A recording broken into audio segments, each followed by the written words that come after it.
Hurricane Matthew devastated the Carolina coast.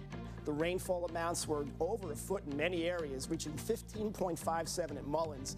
Just how powerful are winds in an EF5 tornado? The National Weather Service determined that winds of 207 miles an hour at least were needed to do that.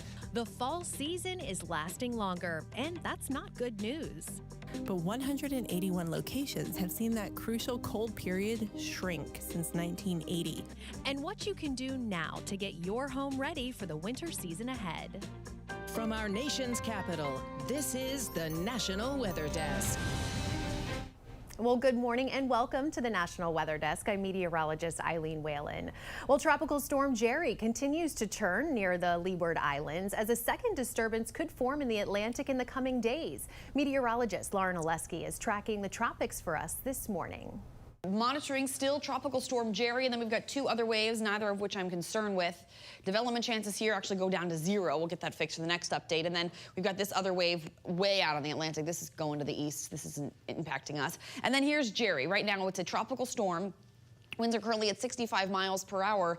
Leeward Islands need to pay close attention to this. They'll likely deal with some heavy rain and gusty winds. This could become a hurricane maybe by this weekend, but this is well off to our east, although it might send more rough surf and increased coastal conditions across parts of the eastern United States. If anything else gets named this year, next name on our list is Karen, and then we move over to Lorenzo. Well, a notable flood threat is on tap for some of the driest areas of the U.S. Former Hurricane Priscilla is combining with another storm system to create a long-lasting rainfall event. More than a month's worth of rain could fall within days in some areas of the Southwest through the end of the week. And then another tropical system is following on the heels of Priscilla early next week that could pile onto the flood threat.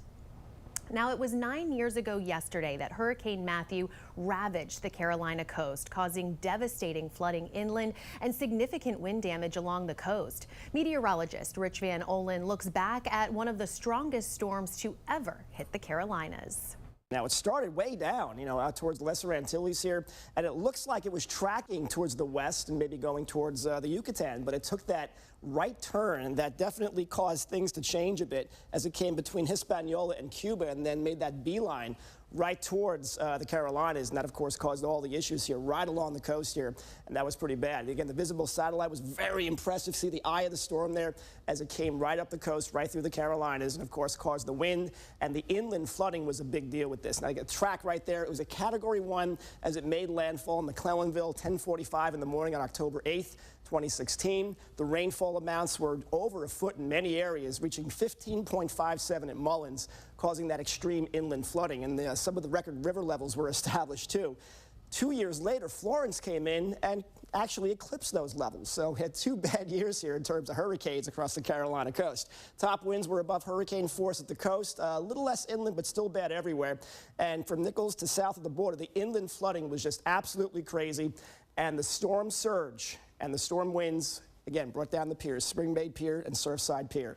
We'll never forget 2016, October 8th, Hurricane Matthew. Hopefully we won't see anything like that again anytime soon.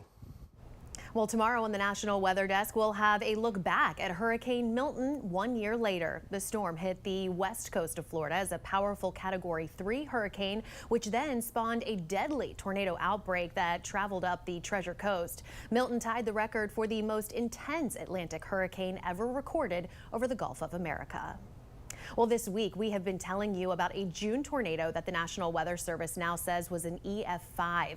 It's the first time a tornado that strong has touched down in the U.S. in over 10 years. Now, today we want to show you just how they were able to determine how strong those winds were from the tornado and why it took so long to measure. So to do that, we turn to meteorologist Phil DeCastro.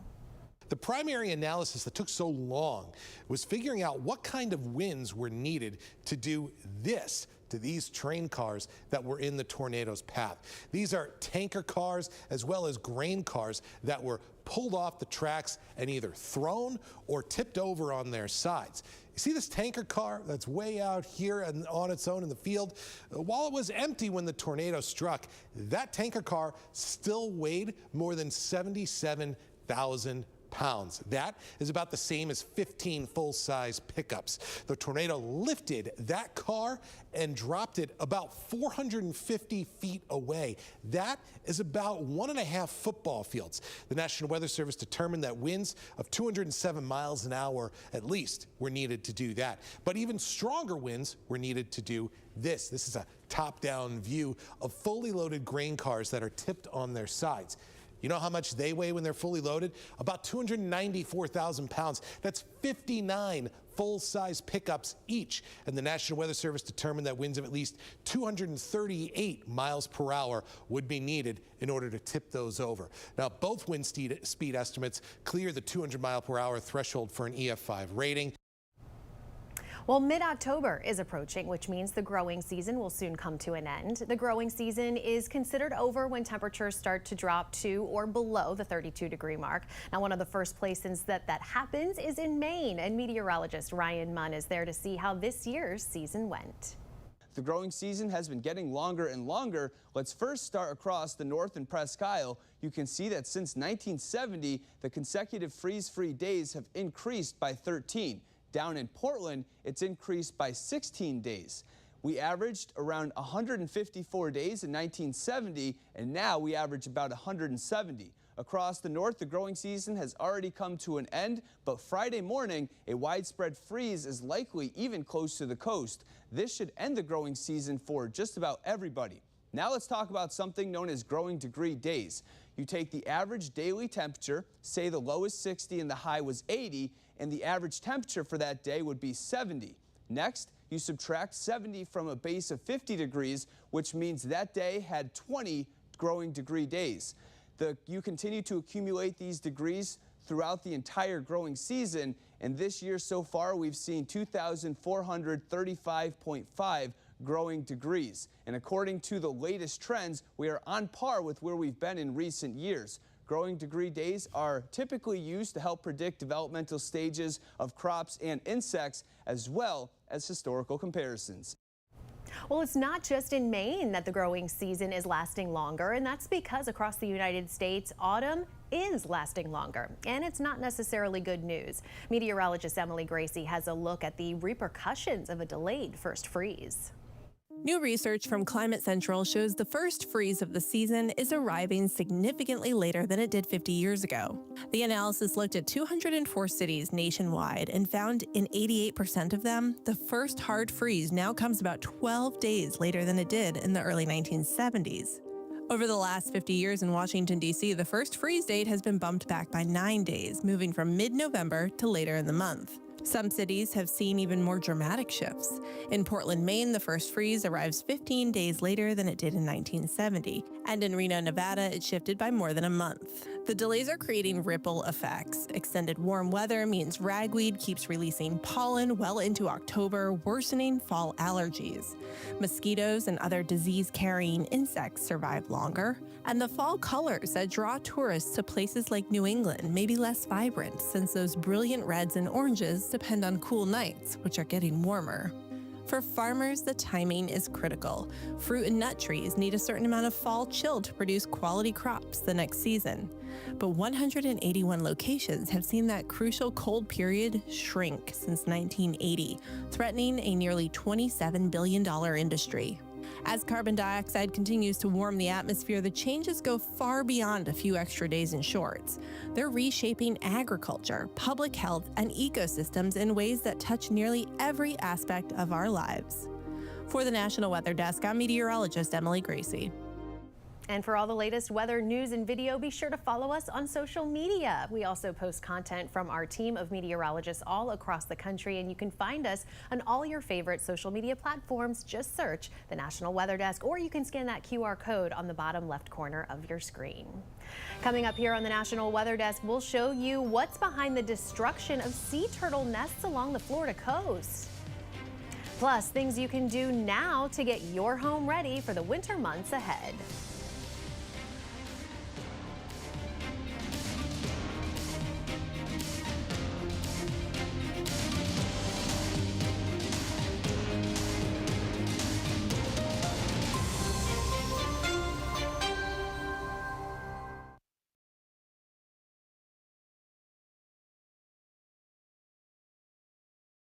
I'm meteorologist Charlie Lopresti with a look at the Northeast. We're tracking a cool down in the Northeast in the coming days. Highs today, they're going to struggle to get out of the mid-50s.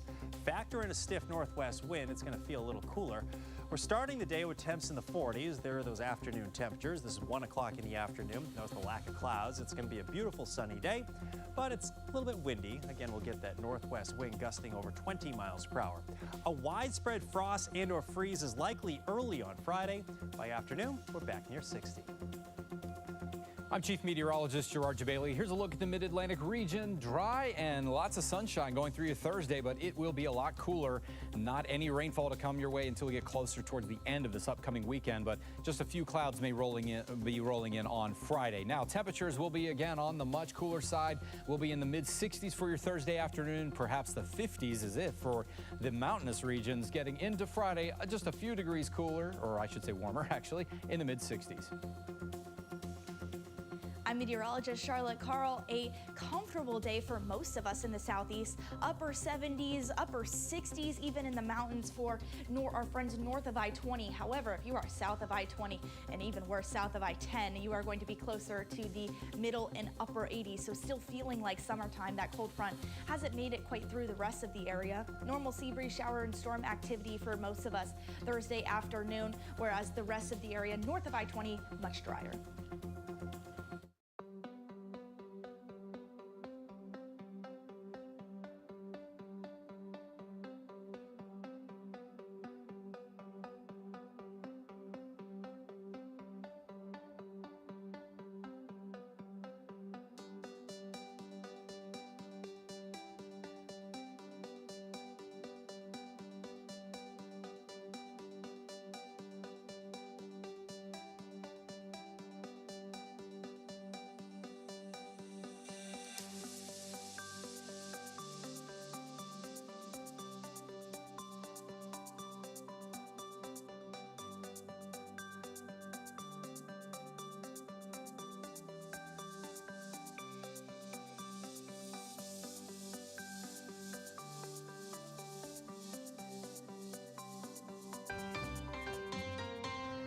I'm Kate Westerholm, Chief Meteorologist at WJAC in Johnstown, Pennsylvania, and you're watching the National Weather Desk. Well, this hurricane season, we have not seen major storms make landfall, but several hurricanes that developed in the Atlantic had impacts on the coast of Florida. The storms churned up strong enough surf and beach erosion to wash away sea turtle nests. Al Peffley reports. We have had terrible erosion on this beach. Debbie Sobel has a group of volunteers called Sea Turtle Conservation League of Singer Island. We've lost about 100 nests so far, if not more. So it's very depressing end to our turtle season. She says strong waves spawned by hurricanes Erin, Humberto, and Imelda have swept away tons of sand and many sea turtle nests on Singer Island. This is pretty bad. She says it's the worst she's seen in more than 2 decades. I want to cry. Yeah, it's very depressing. She showed us a sea turtle nest that was partially washed away. The tide surge came over them, took the oxygen out of the clutch, and then they can't breathe and they'll die. Further down the beach, I was worried about this. she came across another sea turtle nest on the verge of being washed away. Okay. See that white egg? I can save some of these eggs. They haven't been too damaged. The water really hasn't gotten into them. Disturbing sea turtle eggs is against the law, but Sobel has a state permit that allows her to do it. Beachgoers stop to watch as she carefully removed the eggs one by one. When you get erosion like this, and then the next high tide that comes in just takes them all out and washes them into the ocean. She found a safe place nearby, carved out a hole in the sand. 10, 11, and gently put the sea turtle eggs in a spot where they can safely hatch. 22, and 23. She says it's satisfying knowing she can do something to help save sea turtles. I feel happy. I feel like this is part of my quest is to preserve an endangered species. They would have washed out on the next high tide. They would have all been gone. Well, temperatures in areas like the Northeast are already starting to dip, and that means it's time to transition from air conditioning to heating. Green Bay meteorologist Audrey Lee spoke with an HVAC expert about what you need to do before turning on the heat for the first time this winter season. As it gets colder, we definitely get more calls. For HVAC companies, our first real taste of fall means busy schedules and long days. We're having a lot of people call in for furnace maintenance, get their furnaces tuned up so they're ready to go for the winter. When that first big chill hits, most of us just flip the switch and hope for the best. Most common issues, people will turn on their furnace for the first time and it may not run. But that switch from cooling to heating can reveal some problems that went unnoticed all summer. First thing to look for is outside. Maybe you have some bushes or something that blew up against the venting. Replacing the filter is one of the most important things you can do. It keeps the air moving and prevents the system from overheating. But if you start to notice a burning smell, it is the smell of all the dust and debris that kind of stuck to the heat exchanger during the summer. So it's really nothing to be alarmed of. Having your furnace maintenance annually actually saves you money. Regular maintenance definitely saves on energy usage. It can greatly extend the life of your equipment, and that's where the biggest savings come from. And it keeps you and your family safe.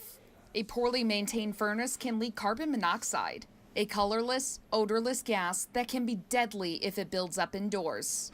Some of the warning signs that something may be wrong with your system is loud noises, it just not blowing warm air, just doesn't turn on. If you go outside and it smells kind of sulfury by the exhaust, like that's definitely a problem. If you want to avoid that late night emergency call for no heat, a clean filter, a clear vent, and a quick tune-up can go a long way. Well, there's plenty of progress to tout as Helene recovery continues across several states. But even a year after the storm, getting back to normal sometimes is a complicated process. Liam Bridgman reports from Tennessee, where a long-term recovery group is seeing a growing need. To date, close to 500 homes have been repaired since the storm. That's all thanks to private donations and various volunteer groups. If it wasn't for them, we would be nowhere near where we are now. Becky Wright, the co-director of Johnson County's long-term recovery group, says while the support has been overwhelming, the need continues to grow. As the long-term recovery group has more than 300 active cases and more get added every day. Now Wright says the group has received an influx of homeowners in need of help after many realized they couldn't make the necessary repairs on their own. We are seeing mold, roofing issues, crawl spaces. That insulation needs to be took out and replaced, vapor barriers put down, a lot of heat pump issues with the ductwork under it. Including this home. When I first came into it 3 weeks ago, there was a pile of debris in the middle of the living room because they were starting to tear the floors up because there was a particle board subfloor on it and it was still wet from a year ago. As more homeowners realize they need help, so too does the long-term recovery group. They recently received a shipment of brand new furniture, but now, a month later, most of it is gone. Even with their need of donations and volunteers, the group still encourages homeowners to reach out if they have a need. A breakthrough treatment for a disease that comes from tick bites is now in the works. Medical reporter Liz Bonus explains. Hey there, everybody. This new treatment for Lyme disease designed to provide protection all season long when we are most at risk for tick bites, which can lead potentially to serious complications. Those complications can happen when you're outdoors in a wooded area and a tick bites you and feeds off your blood. Public health specialist Jeremy Hessel told me. You need to get that off of your skin. If it's burrowed into your skin within 24 hours, you have a less chance of getting anything if there is disease in it. While not all ticks have disease, apparently the one that bit Tyler Menke did. He's a fitness trainer at Ohio's My Fitness Suites, and for years he struggled with fatigue and muscle pain after being diagnosed with Lyme disease. When you go through a long-term illness, you look at life a little differently. It took a long time, he said, to feel well again, which is why a monoclonal antibody or protein made in a laboratory given at the start of the tick season each year could be life-changing. This antibody kills the bacteria in the gut of the tick. Seth Letterman, the CEO of Tonix Pharmaceuticals, the company bringing this product to market, says that means if you are outdoors and do get bit by a diseased tick, in this case, it actually blocks infection. It appears to protect against this tick-related illness for about 8 months. Several steps now in the works to bring this to market, but it likely won't be finalized for at least another year. With your health news, I'm Liz Bonus reporting.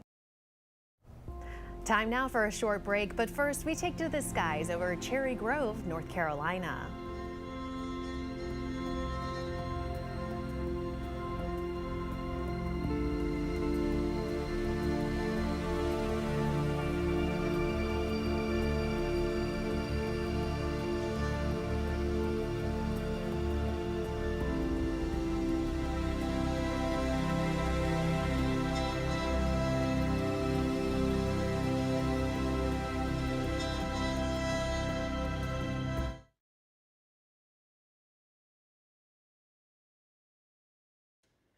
I'm meteorologist Marshall McPeak. We still have some high pressure in the Great Lakes, but a little front coming through parts of the upper Great Lakes could give you a chance for some showers and thunderstorms from Minneapolis on over to Green Bay. So be ready for that during the day on Thursday. In the meantime, sunshine in Sioux City, a high near 76 degrees. Springfield, brilliant blue sky and a high near 72. Grand Rapids, 63. Good morning, I'm meteorologist Alex Garcia. Here's a look at your regional weather. Temperature's pretty good this morning from Oklahoma all the way up into North Texas, back into West Texas as well. Little humid up along the coast. Here's a cold front. Yeah, it'll be pushing in, but stay mainly to the northeast. We'll see scattered showers down toward the south. Otherwise, it's going to be a pleasant day. We'll look at 70s to the north and 80s down to the south. I'm meteorologist Alex Garcia, and that's a look at your regional weather.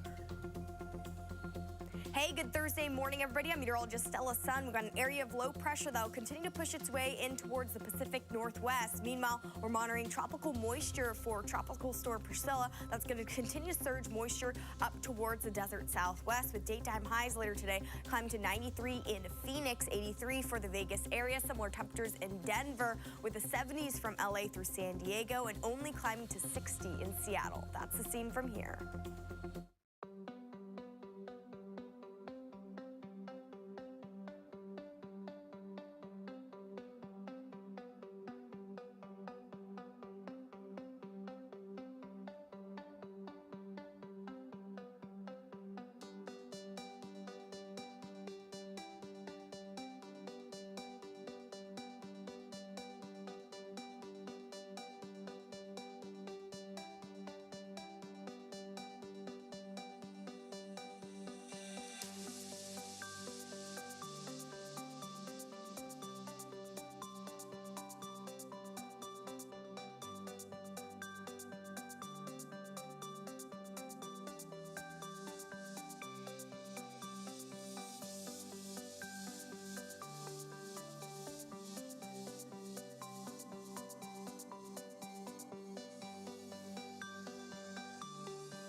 I'm Eric Walker, weather anchor at CBS 2 in Boise, Idaho, and you're watching the National Weather Desk. Well, a young puffin is resting at a wildlife rehab center after an ordeal that ruffled its feathers. Temitope Adelaide explains how the seabird made its way from the North Atlantic to southern New England. He's flapping around, he's preening, he's fishing. Like, these are all really exciting behaviors to see while in rehab. Congress of the Birds Wildlife Rehabilitation Center in Chepachet is trying to figure out how this young puffin ended up in a gentleman's backyard in Rentham this Sunday. This was probably one of the strangest things. It is the strangest thing I've ever heard of. He's probably on his own, flying out at sea, but there was a storm. We're assuming something with high winds kind of blew him off his course and just knocked him right down out of the air. Given the life expectancy of a young puffin, it's a surprise he made it. Soleimani showed us how they tube feed the little seabird. We want to make sure that we're always wearing gloves because seabirds, our fingers' oils can get on their feathers and ruin their waterproofing. He'll be released this weekend.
thank you so much for joining us today. I'm meteorologist Eileen Whalen. Make it a great day, and we'll see you back here tomorrow.